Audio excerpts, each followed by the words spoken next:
sky. To whom do these celestial steeds belong? When you appear to us like gods on high, what brings you here to mystify? Hi, welcome to the Kate Valentine UFO Show on 1160 WVNJ. Today is a special treat. We have Robbie Graham joining us from England to talk about his upcoming book, Silver Screen Saucers, Sorting Fact from Fantasy in Hollywood's UFO Movies, as well as an upcoming TV documentary series based on that book, which would be quite interesting. So, some of the questions: is Spielberg a tool of the CIA? Will the Earth stand still? Do we really think there will be mass panic in the streets if the aliens land? Or will we think it's just another sci-fi set? And will they have trouble convincing us that these aliens really are the real deal? Here to answer all these questions is Robbie Graham. Welcome to the show, Robbie. Thank you so much for joining us all the way from merry old England.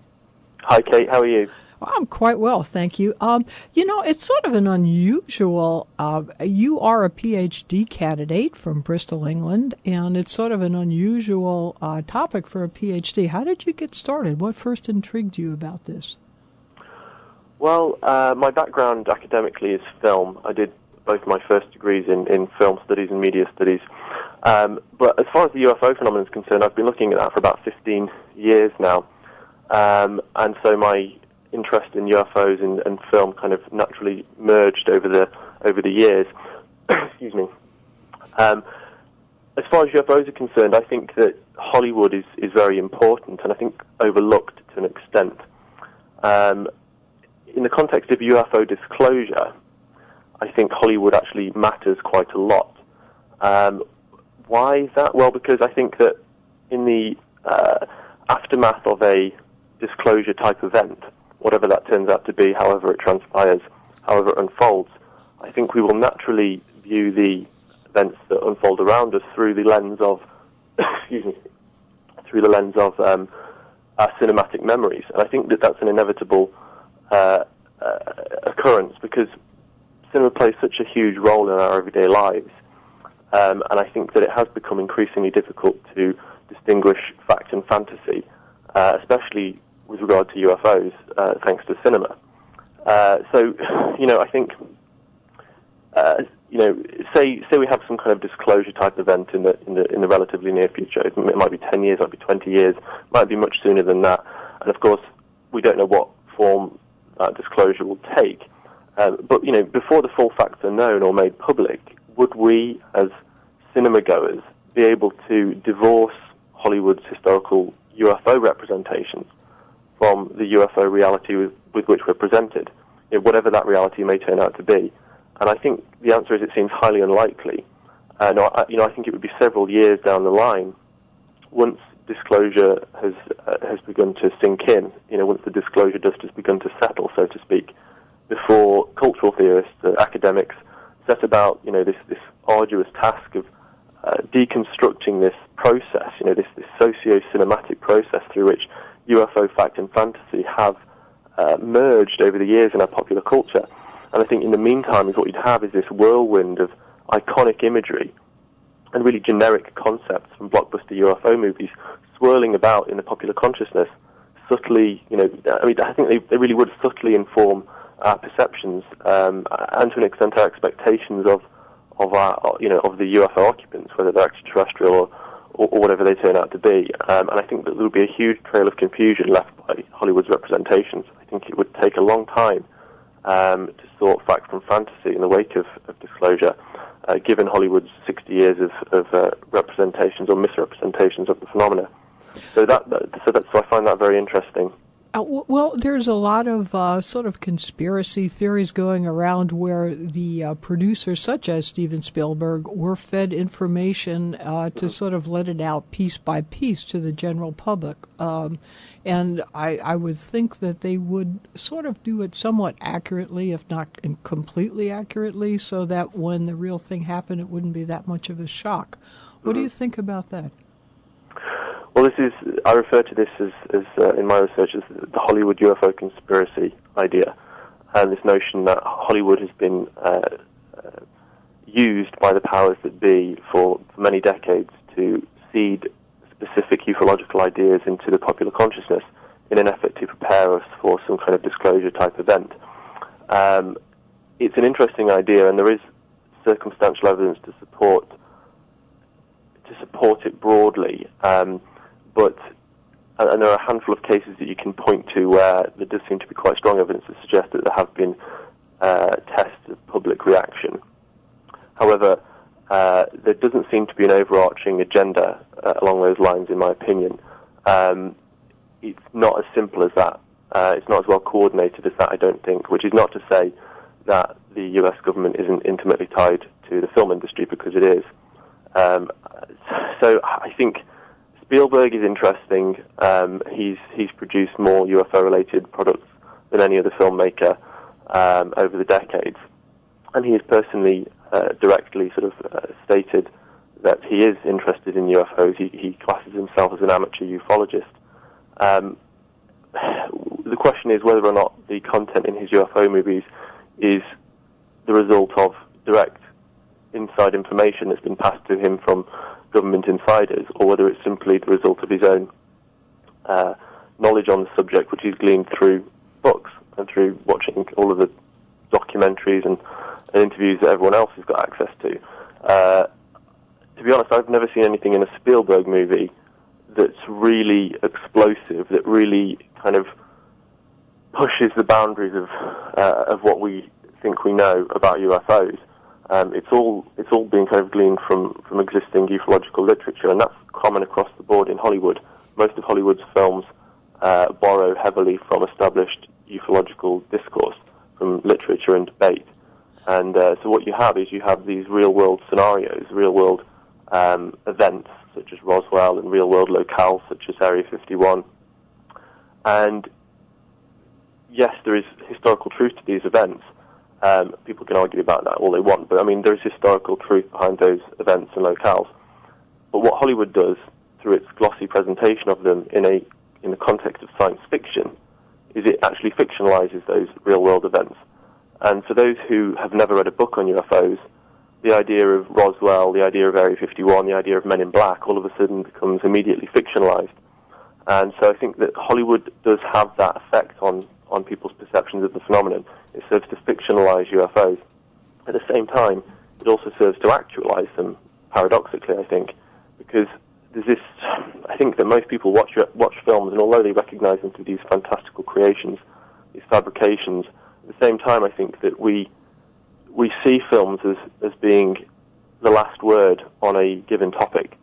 We think we know what happened to the Titanic because we've seen James Cameron's epic movie. We feel like we know what it's like to be on, the beaches at Normandy because we've seen Spielberg's Saving Private Ryan.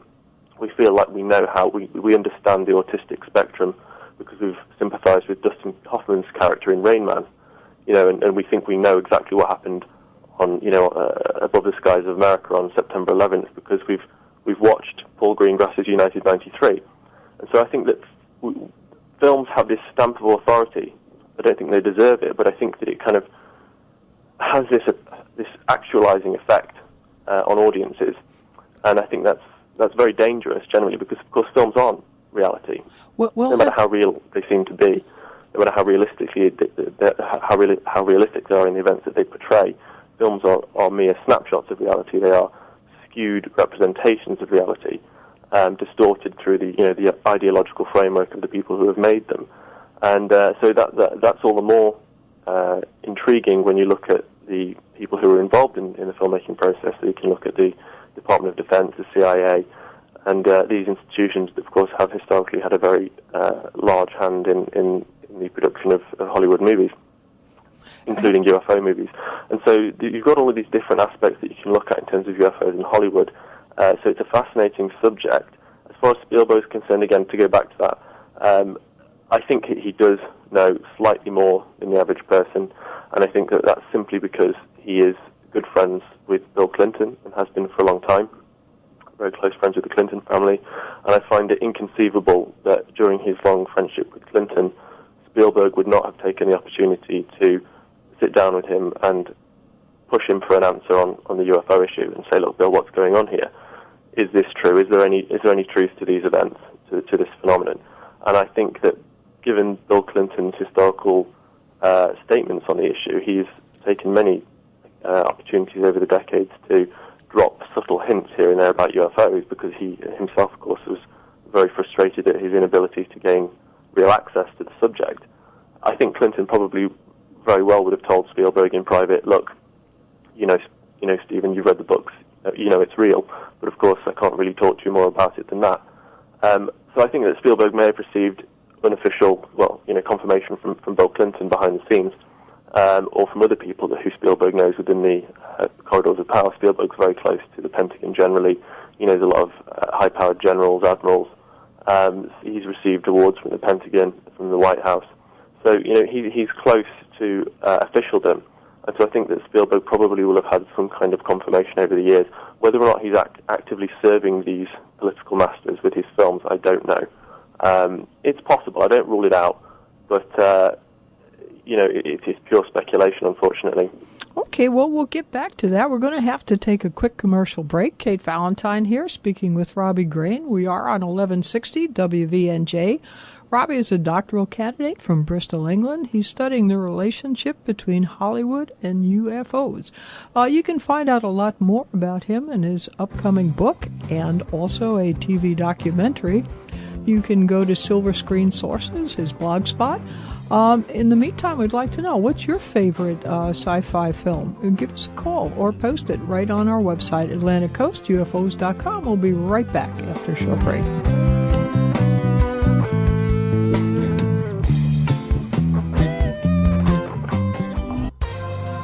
Hi, welcome back to the Kate Valentine UFO Show on 1160 WVNJ.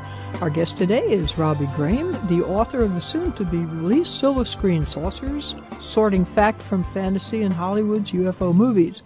I'd love to hear your thoughts on the relationship between Hollywood and UFOs. Post them now on our website, AtlanticCoastUFOs.com.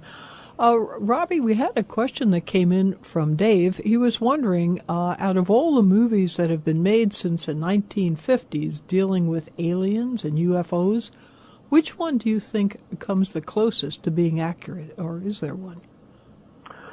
That's a good question. I think that many people point quite rightly to the 1951 movie The Day the Earth Stood Still as being fairly accurate, or at least tapping accurately or quite directly into what was thought to be the truth at the time among UFO researchers, and what is still held to be the truth among UFO researchers today about certain aspects of extraterrestrial visitation.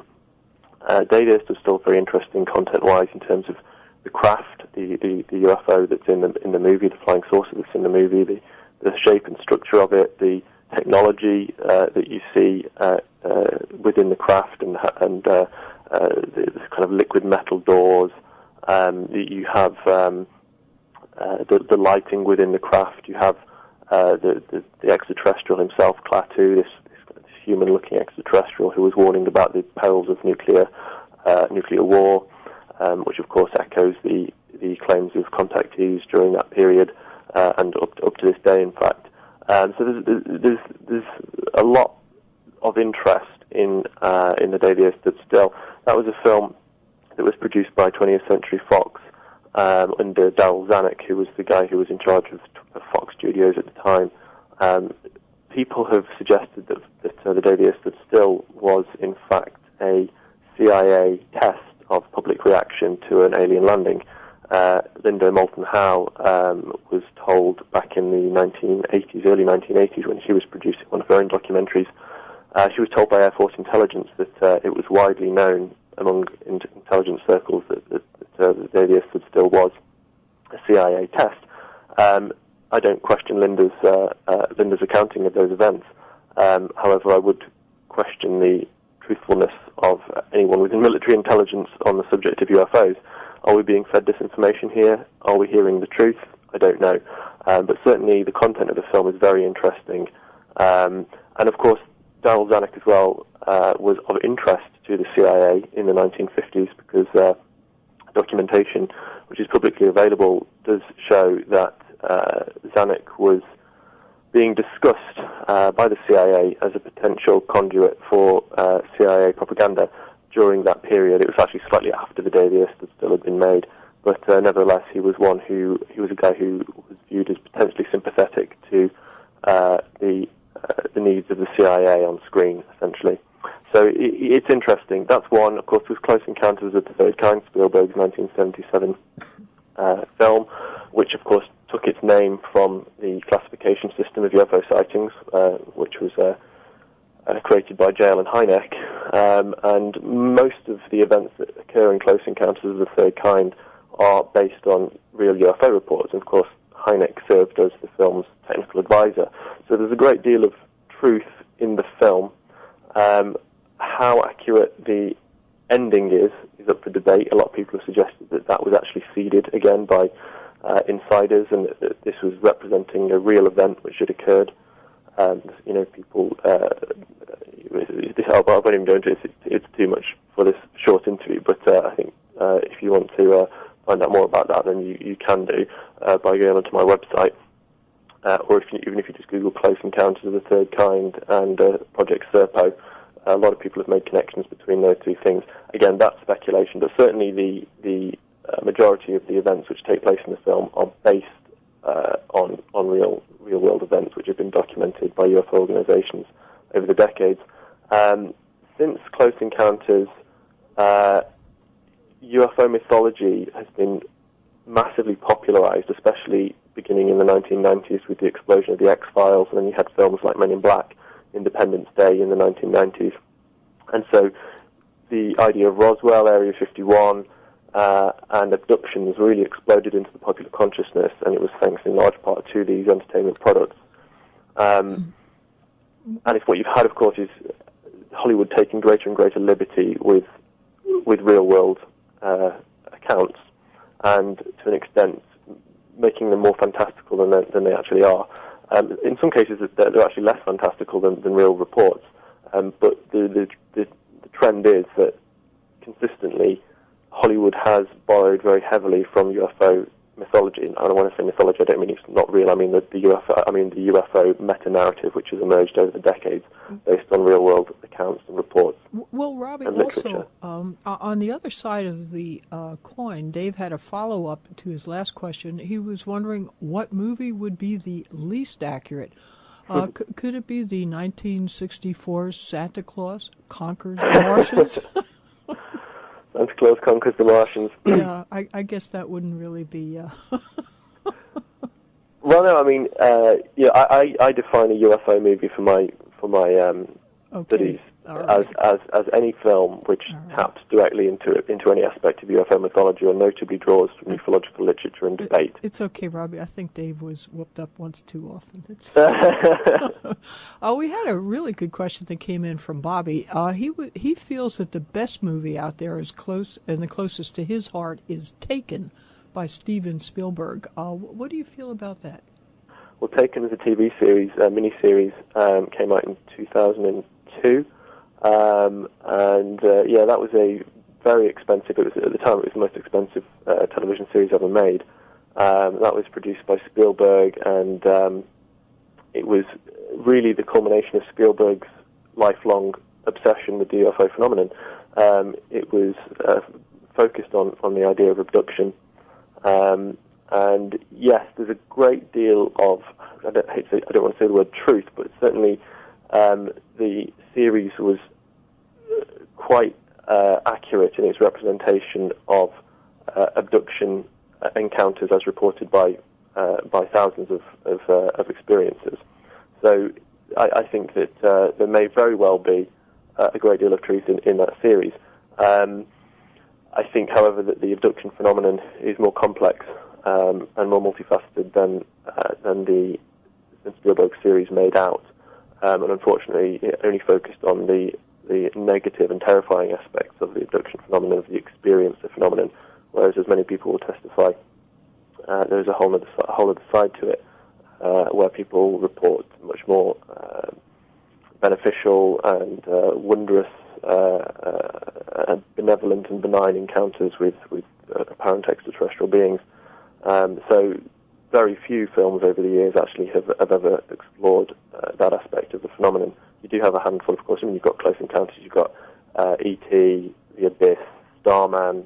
You had a few throughout the 1980s, but overwhelmingly, Hollywood's representations of extraterrestrials over the decades has been a fearsome one. We've been fed this very, very negative image of potential extraterrestrial life, and that concerns me, simply because even if extraterrestrials do turn out to be these malevolent invaders, which I don't think they are personally, at least I certainly don't think all of them are. Even if that turns out to be the case, then surely Hollywood's not helping by ramping up the fear about this, because there's certainly nothing we can do about it anyway, even if they are malevolent invaders, because they're surely going to be thousands of years more advanced, or even millions of years more advanced than we are, and telling people that they're ramping up the fear in advance is surely not helping the matter. I don't know. As I say, I think it's going to be very difficult after disclosure to really get people to stand back and try and divorce their cinematic memories, their cinematic perceptions of UFOs from the reality with which they're presented. People are going to automatically assume that because these beings are beyond their everyday comprehension, they are potentially dangerous and invasive, and especially if they look different to us. And I would like to see Hollywood doing more, putting out more positive representations, more balanced depictions of potential extraterrestrial life. Well, Bobby also wrote in and said a lot of what we see today is preparing us for disclosure, and as you said before, maybe not, but I think that's the general feeling, though, at least here, that we seem to be fed a little bit at a time through these various media. Well, that theory rests upon one giant assumption, and it's an assumption that's really never been sufficiently backed up with hard facts. The assumption is, of course, that the powers that be have a direct link anytime they want well, basically they hold the media like a puppet, like a marionette, and that they are the puppet masters, and the media does whatever they want, whenever they want, however they want it.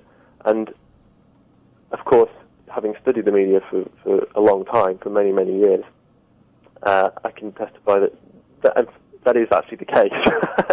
The mainstream media is entirely under the thumb of the U.S. government in America, and in many countries, in fact, including here in the UK. Well, it would be pretty tempting for the government not to have a hand in it, but we'll get back to that right after a short break. Kate Valentine here, speaking with Robbie Graham. We're on 1160 WVNJ. He also runs a popular blog, Silver Screen Saucers, which is dedicated to news, commentary, and articles on Hollywood's UFO movies. He is the author of an upcoming book and a TV documentary. Just give us a quick call on our website, AtlanticCoastUFOs.com. Let us know what you feel about all this. We'll be right back after a short break.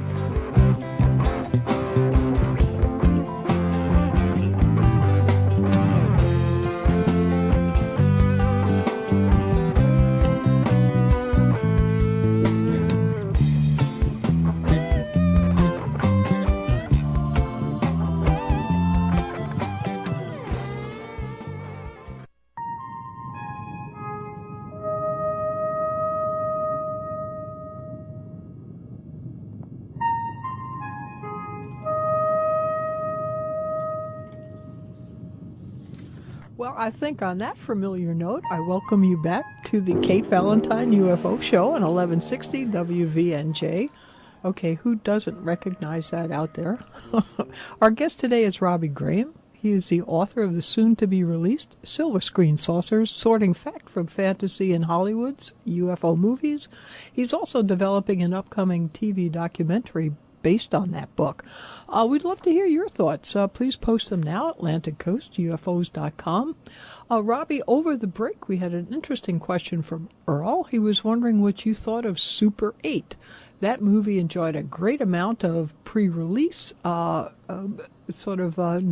and then it didn't seem to do too well in the box office. How realistic do you think it might be? Well, Super 8 is an interesting film. I thought Super 8 was a very good film as an entertainment product. I thought it was one of the best UFO movies to come out of Hollywood in quite a few years. And ufologically speaking, it was interesting. There was no military support on the film. There was no government involvement in the film in an official capacity anyway. But of course Spielberg was the producer on the film and wielded quite considerable influence over the script.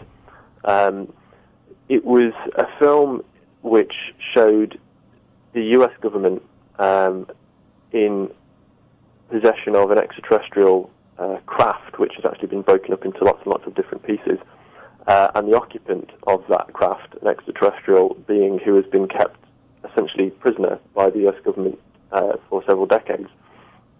And of course this has echoes of the Roswell incident and many of the crash retrieval stories. So it taps very directly into UFO mythology in that sense.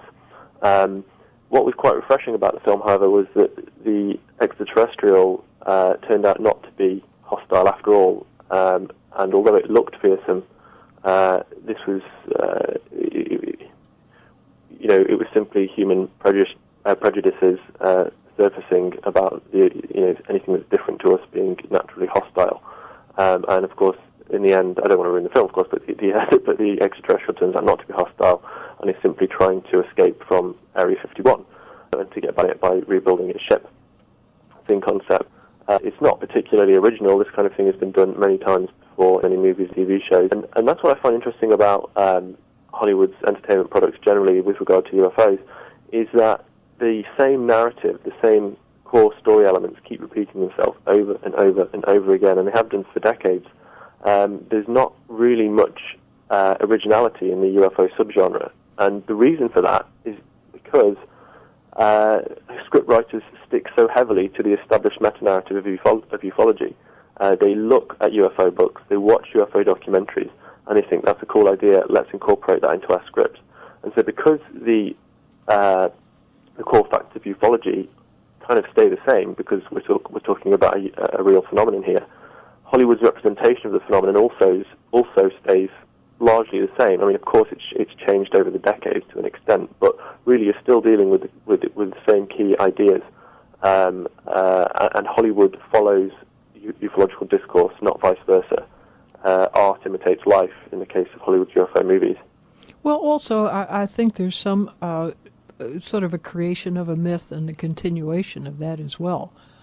We did have a question that came in from Dan. He was wondering if you ever looked into the allegations that the film of the landing on the moon was a hoax created by Hollywood, and then Dan said that he doesn't believe that it was. And I was wondering what your thoughts on that would be. I'll state straight off the bat that I'm no expert on the moon landings. Of course, okay. I'm familiar with the conspiracy surrounding the moon landing, but I've never looked into it in a serious way. However, I do know some people who have, and I've been asked many times, I've been asked this question specifically about Stanley Kubrick and his possible role in the staging of footage. It's an interesting idea. I think that I've no doubt that we went to the moon, and I think that the Apollo crew landed there in '69. However, I do think that if there was any photographic fakery, and I think that the evidence is sufficient to suggest that there was photographic fakery, then I think that may be a result of what was seen on the moon, which was not appropriate to be shown in photographs. I think it's possible that, very likely, in fact, that astronauts on the moon, over multiple missions over many decades, over the decades of the moon missions, did encounter UFOs on or around the moon, including Apollo 11. And I think that as a result of that, certain photographs had to be doctored, potentially, certain footage had to be doctored or reshot. Even if you take UFOs out of the picture completely, so there were no UFOs there at all, then I think it's entirely possible as well that the photographs taken on the moon were simply not of a ideal quality for public relations purposes. You know, the moon landing was essentially a gigantic PR stunt. I mean, that's what it was. And if you can't show that, if you can't show this great achievement in all its glory in photographic form, then you've kind of wasted your time.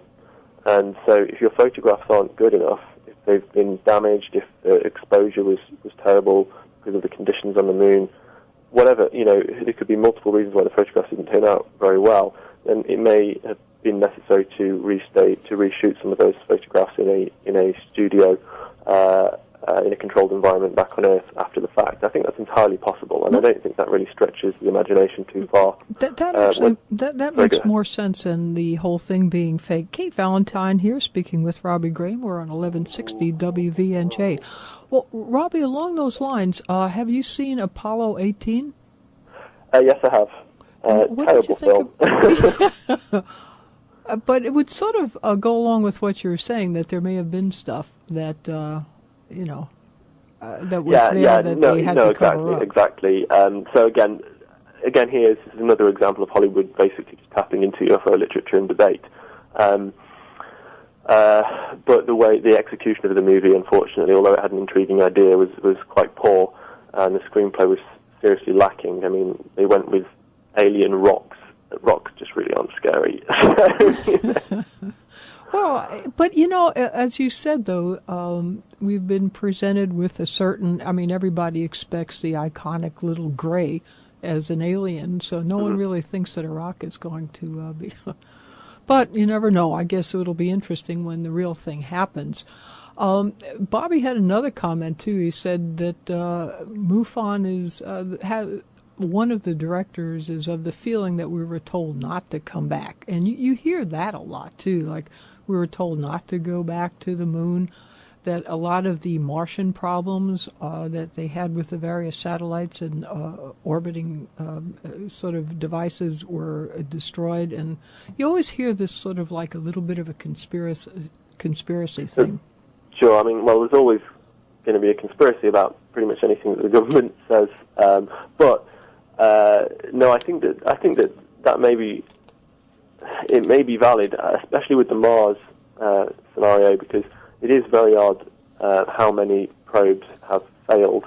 NASA has had a hugely disastrous history of sending probes to Mars, as has Russia.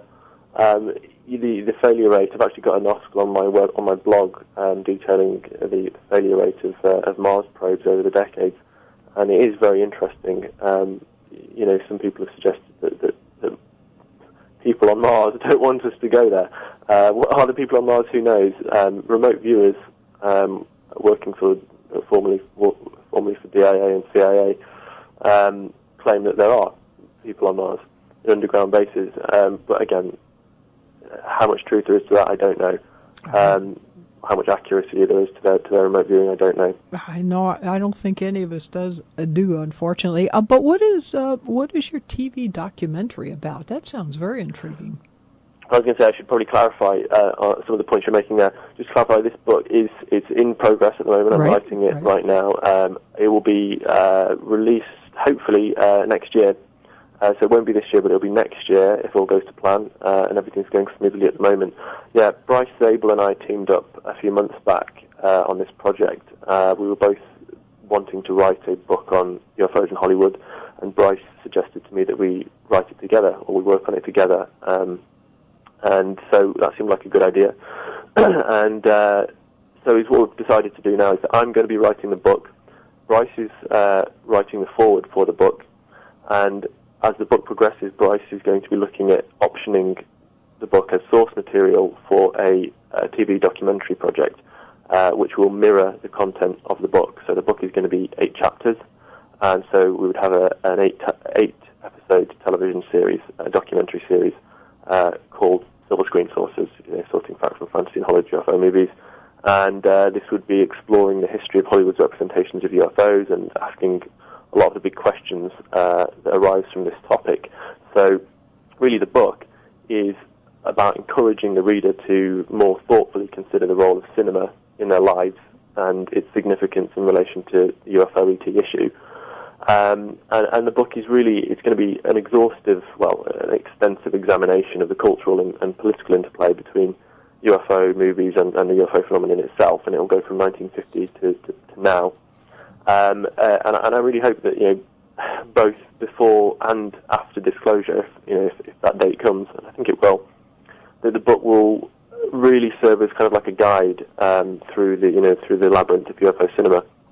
And so we're going to have a whole chapter in there examining government interest and involvement in UFO movies, although for the most part the book will be concerned with history and representation, specifically with how Hollywood chooses to represent UFO events and how the industry draws from and distorts UFO literature and debate.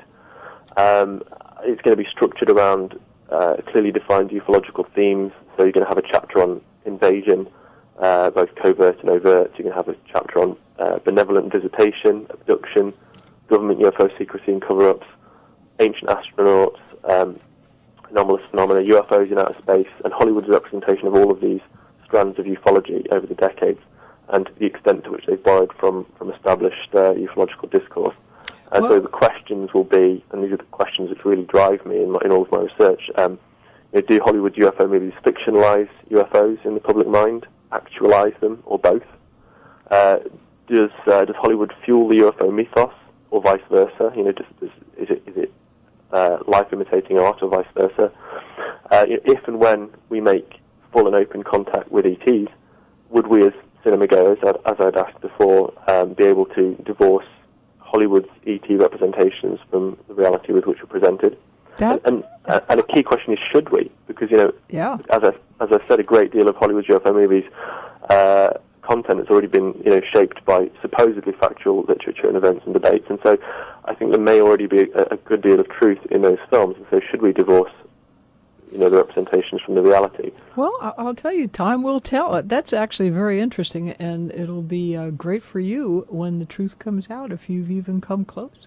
Kate Valentine here, speaking with Robbie Graham. We're on 1160 WVNJ. Robbie's a doctoral candidate from Bristol, England. He's studying the relationship between Hollywood and UFOs. You can find out more in his blog spot, Silver Screen Saucers, and his upcoming book, and as well as hopefully a TV documentary based on that book. We'd love to hear your comments. And what's your favorite sci-fi movie? Post it now on our website, atlanticcoastufos.com. We'll be right back after a short break. Thank you.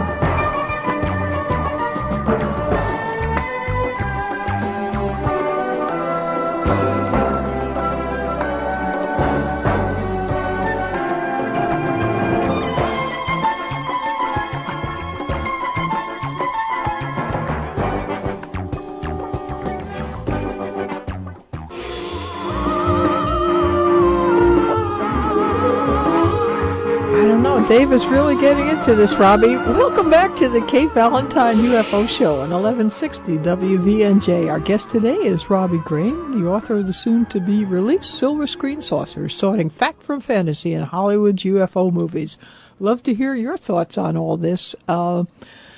Post them now on our blog, on our website, atlanticcoastufos.com. Actually, Star Trek was one of the things that I absolutely loved at one point. How did you feel about that? I love Star Trek. I love Star Trek, and I love the original Star Trek theme tune you were just playing there. It's so evocative. I think Star Trek's a really smart series. All of the series, apart from the most recent one, which was cancelled. That was several years ago now. That was pretty awful. but Deep Space Nine, Voyager, Next Generation, and the original series, all very, very clever. And there were a few of the episodes in each of those series, in fact, which did tap very directly into UFO mythology, very overtly into UFO mythology. Some of them reference the Roswell incident and government conspiracies to cover up aliens and things like that. But more broadly speaking, of course, Star Trek is a space opera, and I space opera tends to fall outside of my purview in my research. So I'm specifically interested in Hollywood's representations of extraterrestrial visitation of Earth, usually in the here and now, sometimes in the future, but usually in the here and now. Of course, space opera is more concerned with universal matters out in the great cosmos with multiple alien races interacting and not necessarily visiting each other for the first time. I'm interested in the idea of first contact on screen. Well, I'll tell you, Bobby sent in another few comments. He was talking about Tesla, Mars as a whole, another show. And Glow also had a comment, but she was wondering if The Day the Earth Stood Still is a good example of Hollywood's depiction of the UFO phenomenon. And, of course, she had answered that as yes. And we had another question that came in, and I'm really unfamiliar with this, is Bobby was wondering if you knew Andrew Bisago, B-I-S-A-G-O. He might have spelled the last name wrong, but Andrew was one of the fellas that went to Mars on the JUMP program. I know of Andrew. I don't know him personally. I know of Andrew Basiago, and I've read the material. I'm not convinced remotely, I have to say. I think it's utter nonsense. Okay. Well, Christy came in, too, as a compliment for you. She said that Robbie has great poll questions on your website, which you definitely do. Silver screen saucers on your opinion poll, UFOs in Hollywood. What kind of opinions are you getting on that, Robbie, if you could just disclose some of them? Sure. Well, one of the opinion polls I have is, what is your favorite UFO alien visitation movie? The leader there is based on about 1,100 votes. Is Close Encounters of the Third Kind, followed by The Day the Earth Stood Still, and then that's followed by what do we got? Independence Day, and then Contact, or The Thing. Excuse me. But I think it's interesting that the two most popular UFO movies with visitors to the site are actually films in which extraterrestrials are portrayed as either benign or at least enlightened or benevolent beings, and I think that that's quite interesting because Hollywood is so bent on portraying them as these monsters, when actually I think a lot more people would prefer to see some more nuanced representations of extraterrestrials, and Contact rates quite highly as well. I think Contact's a great film. Other polls on the site, we have to what extent do Hollywood UFO movies and TV series influence popular expectations of potential alien life? And the result is significantly. There's a choice between entirely, significantly, slightly, or not at all, and 70% of people say significantly. We've got, do Hollywood UFO movies fictionalize the UFO phenomenon in the public mind, actualize it, or both? And the result there is 62% say both, but more people than not say fictionalize. More people say fictionalize than actualize, excuse me. And of course we have the which collection of terms best characterizes the U.S. government and military involvement in Hollywood. Largely open, largely covert, mix of the above, or what involvement? And most people say largely covert, so most people are quite suspicious of military involvement in Hollywood, and rightly so. But it's surprising that there is at least 7% of people who have no idea that the military is involved in Hollywood at all. And I think that that's quite representative. I think that a great deal of people are completely oblivious to the fact that the U.S. military, the defense establishment, and the intelligence establishment have a very close symbiotic relationship with Hollywood. Well, but of course the question would come up, if it was covert, how would you know? Exactly. Exactly. I mean, you have to kind of start with what you know, with what you can establish, and then you have to consider testimonies, I suppose. You have to consider the weight of testimony that would indicate that there is something more going on than meets the eye. And there are a handful of very compelling cases which suggest that, indeed, today the relationship is far more deep than any agency would acknowledge, especially with the CIA. CIA infiltrated Hollywood back in the 1950s and 1953 and covertly influenced the content of a number of films, genre pictures back in the 1950s, including like Animal Farm and 1984, The Quiet American, many more. And that was all done covertly. because the head of Paramount Studios censorship department, a guy called Luigi Larashi, was actually an active CIA agent as well, unbeknownst to Paramount. So he was actually carrying out orders on the part of the CIA to censor the content of films. Well, filmmaking was so, how would you say, powerful in Europe in the 40s. Certainly the Nazis used it to their benefit. I'm sure that technique was just picked up and brought here. Carol was wondering if you have ever had a sighting, or have you known anyone that has been abducted? I've never had a sighting that's truly compelling. I've seen things in the sky which I can't explain, so the kind of UFOs in the most mundane sense. But there's nothing that I can point to and say that's definitely a craft that's been built outside of Earth. And that's, there's nothing like that I've seen. I mean, I did see something very interesting over the Statue of Liberty in 2003 when I was in America. A sphere, silvery reflective sphere, not far above the Statue of Liberty. And I was looking at this and I thought, that's amazing. Why is no one else pointing at this thing? And it stayed there until I was on the Staten Island ferry when I saw it. And this is broad daylight back in July of 2003. And I would have thought that loads of people would have seen it. Maybe they did, but I never saw any reports of it. That's one thing I thought that was quite strange. As for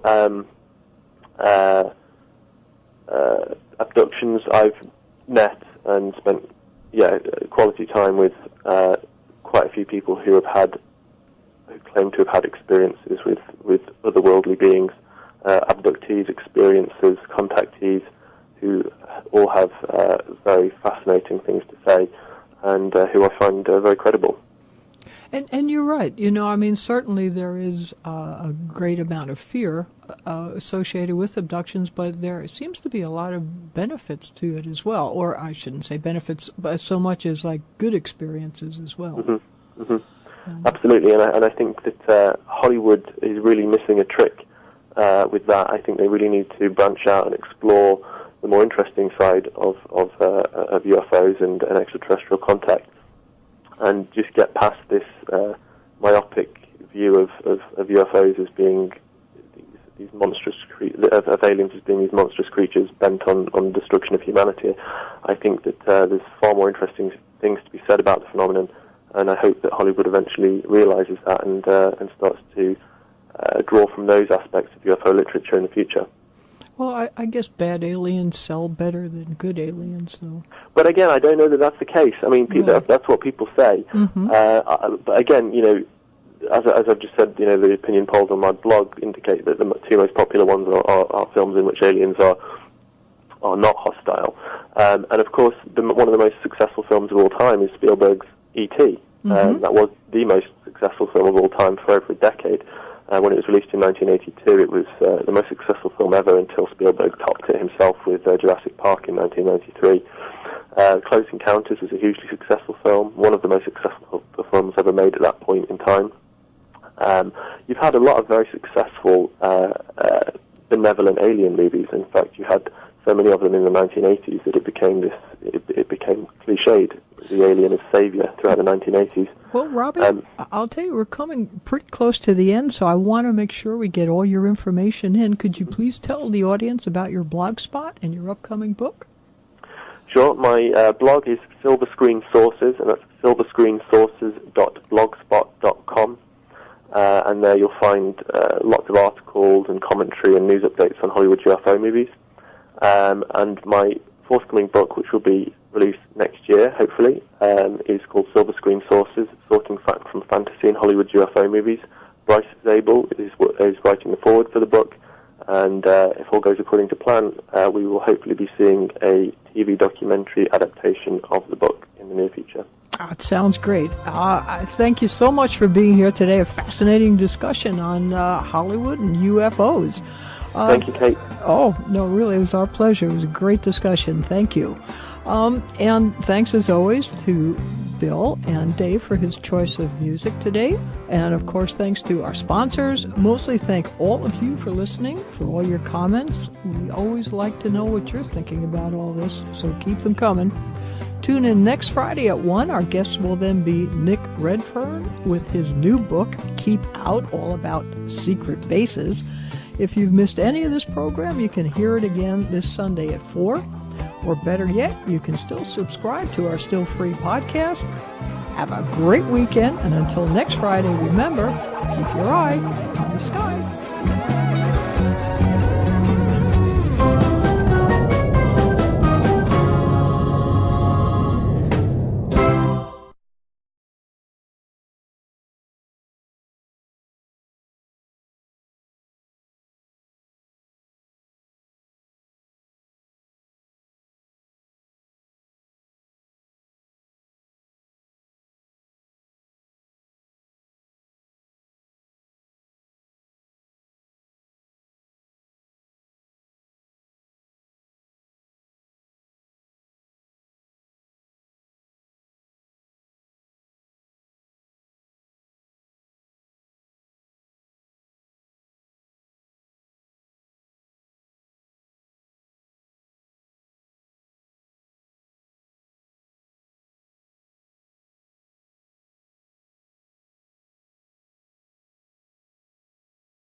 With which we're presented, whatever that reality may turn out to be. And I think the answer is it seems highly unlikely. I think it would be several years down the line, once disclosure has begun to sink in, once the disclosure dust has begun to settle, so to speak, before cultural theorists, academics, set about this arduous task of deconstructing this process, this socio-cinematic process through which UFO fact and fantasy have merged over the years in our popular culture. And I think in the meantime, what you'd have is this whirlwind of iconic imagery and really generic concepts from blockbuster UFO movies swirling about in the popular consciousness subtly, I think they really would subtly inform our perceptions and to an extent our expectations of the UFO occupants, whether they're extraterrestrial or whatever they turn out to be. And I think that there would be a huge trail of confusion left by Hollywood's representations. I think it would take a long time to sort fact from fantasy in the wake of disclosure, given Hollywood's 60 years of representations or misrepresentations of the phenomena. So I find that very interesting. Well, there's a lot of sort of conspiracy theories going around where the producers, such as Steven Spielberg, were fed information to sort of let it out piece by piece to the general public. And I would think that they would sort of do it somewhat accurately, if not completely accurately, so that when the real thing happened, it wouldn't be that much of a shock. What do you think about that? Well, I refer to this as in my research as the Hollywood UFO conspiracy idea, and this notion that Hollywood has been used by the powers that be for many decades to seed specific ufological ideas into the popular consciousness in an effort to prepare us for some kind of disclosure type event. It's an interesting idea, and there is circumstantial evidence to support. Answer all these questions is Robbie Graham. Welcome to the show, Robbie. Thank you so much for joining us all the way from merry old England. Hi, Kate. How are you? I'm quite well, thank you. It's sort of an unusual, you are a PhD candidate from Bristol, England, and it's sort of an unusual topic for a PhD. How did you get started? What first intrigued you about this? Well, my background academically is film. I did both my first degrees in film studies and media studies. But as far as the UFO phenomenon is concerned, I've been looking at that for about 15 years now. And so my interest in UFOs and film kind of naturally merged over the years. Excuse me. As far as UFOs are concerned, I think that Hollywood is very important and I think overlooked to an extent. In the context of UFO disclosure, I think Hollywood actually matters quite a lot. Why is that? Well, because I think that in the aftermath of a disclosure-type event, whatever that turns out to be, however it transpires, however it unfolds, I think we will naturally view the events that unfold around us through the lens of, our cinematic memories. And I think that that's an inevitable occurrence because cinema plays such a huge role in our everyday lives, and I think that it has become increasingly difficult to distinguish fact and fantasy, especially with regard to UFOs, thanks to cinema. So, I think, say we have some kind of disclosure type event in the relatively near future. It might be 10 years, it might be 20 years, it might be much sooner than that. And of course, we don't know what form that disclosure will take. But, before the full facts are known or made public, would we, as cinema goers, be able to divorce Hollywood's historical UFO representations from the UFO reality? Mighty phantoms of the evening sky, to whom do these celestial steeds belong? When you appear to us like gods on high, what brings you here to mystify? Hi, welcome to the Kate Valentine UFO Show on 1160 WVNJ. Today is a special treat. We have Robbie Graham joining us from England to talk about his upcoming book, Silver Screen Saucers, Sorting Fact from Fantasy in Hollywood's UFO Movies, as well as an upcoming TV documentary series based on that book, which would be quite interesting. So, some of the questions: is Spielberg a tool of the CIA? Will the Earth stand still? Do we really think there will be mass panic in the streets if the aliens land? Or will we think it's just another sci-fi set? And will they have trouble convincing us that these aliens really are the real deal? Here to